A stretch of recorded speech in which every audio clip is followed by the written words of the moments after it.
morning, my little coffee beans, and welcome to Madeline's Life Management.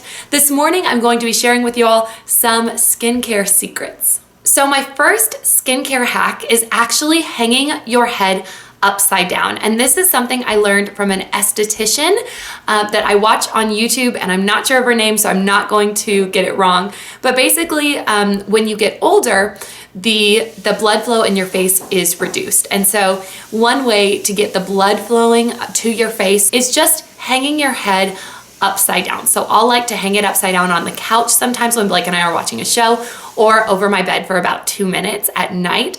And what that does is it increases blood flow to your face, and you'll see that your face will be a little bit redder, and all that blood flow is bringing that oxygen and all of those nutrients, and also helping to flush out things that you don't want, like the toxins, and then bring them through your organs so you excrete them.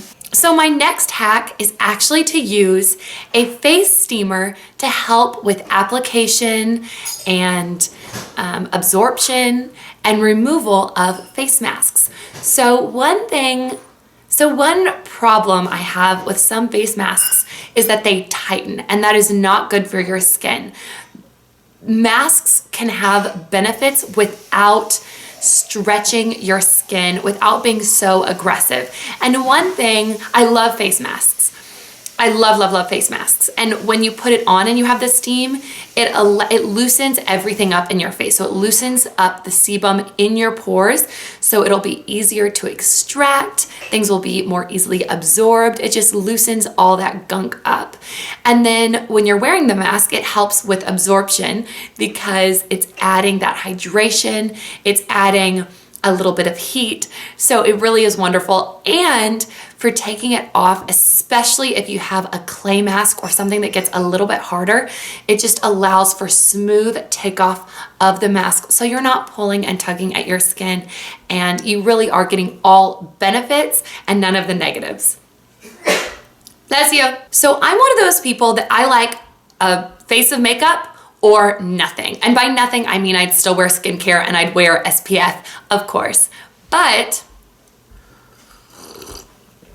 one thing I've recently started doing is actually wearing foundation over my SPF like I would on a makeup day. And why this is because in the foundation that I use, and in most foundations, they contain SPF. When I'm doing SPF, I really do like layering because the more coverage, the better. You don't need higher SPF, you just need 30, but if you have 30 SPF in your sunscreen and then you put on coverage that's more SPF and then you put on a little bit of powder that's SPF, that is 3 layers of coverage that you're getting. And of course you still need to reapply, and the best way to reapply when you have a face of makeup is with a mist, is with a sunscreen mist. So this one I've actually known for a very long time, and that is to have an extra toothbrush around that you use for lip exfoliation. Now you don't just want to be scrubbing your lips as they're dry and hurting them and making them bleed.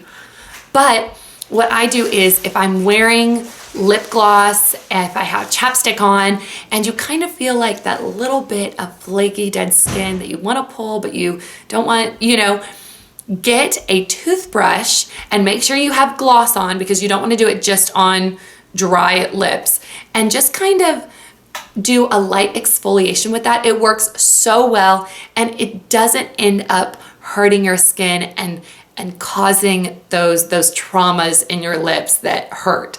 It just kind of sloughs off that extra little bit of loose skin. Sounds so gross, but it works. And then you can apply your lipstick or your lip gloss and now have non-chapped lips. Okay, so my next tip is actually twofold. So it is after you pop a zit to apply a pimple patch. And I say this for 2 reasons.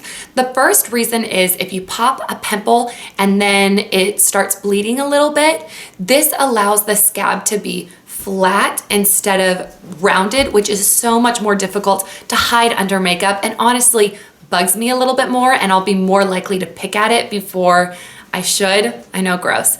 And the second thing is a lot of those pimple patches, some of them are for when you just see a pimple, and they have things like benzoyl peroxide to actually treat the acne point, but other ones are actually made for after you've popped the pimple, and what they are is just a very hydrating emulsive patch to keep bacteria out and to hydrate the spot, because really we found that healing occurs when things are hydrated, and that's where you won't get a scar and you won't see scarring later on, and things will heal much more quickly. So even though I have acneic skin, something that I'm always fighting against is surface dryness. And why you get surface dryness when you have acneic skin or oily skin like myself is you treat for the breakouts. So you're hitting your skin with all kinds of drying ingredients. And what that does is it actually doesn't allow for your breakouts to heal properly, and it could actually be causing some of the uneven skin texture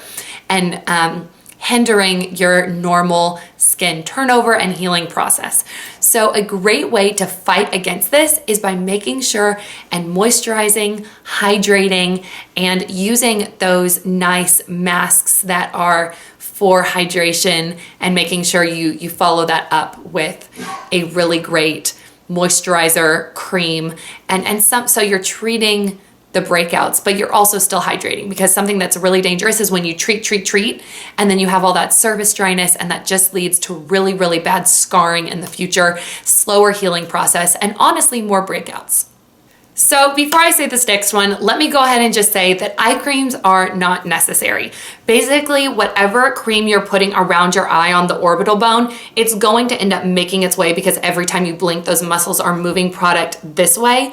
So you're going to end up still getting cream around your eyes without using an eye-specific cream. But if you do want an eye cream because you like being extra, go ahead and get an eye cream that contains caffeine. And why I say this is because it actually aids in blood flow. And why that's so important, and why it's in a lot of hair masks and things like that, is because when you encourage that blood flow, you oxygenate the area, you promote healing, and dark circles are created by stagnant blood flow, basically. And so to rid yourself of the puffiness and the dark circles, if you're gonna invest in an eye cream, go ahead and invest in an eye cream with caffeine to see those immediate results. Also, if it's caffeine in a hair mask, it's just stimulating the hair follicle. That's also why caffeine is so great in hair masks. And some people just use coffee grounds, which I have yet to try, because I feel like that'd be a bear to clean out. So my last one is facial massage. And I recently invested in a gua sha. They're super cheap on Amazon, and it's wonderful. What you do is you make sure you have a face oil or something slippery, and it just gives you different motions, and it stretches those muscles in your face. And some muscles in your face, like right here, are all about, or crow's feet, they're all about tightening. So you want to stretch those muscles, or like right here, you want to stretch those muscles because they're always being tightened, and so you want to elongate them. But also gua sha and facial massage in general is wonderful for lymphatic drainage. So of course, if you're walking, getting exercise, drinking lots of water, lymphatic drainage happens naturally in the body. But I know, especially during this time when you kind of have a little bit more time on your hands, you want to do something a little extra and special. Facial massage is a wonderful, wonderful little self-care treatment to do. And it really, especially if you're bloated in the morning, it'll help immediately with that bloating, because it'll kind of move everything and get stuff moving throughout the day. Thank you so much for watching, and I will see you in my next episode.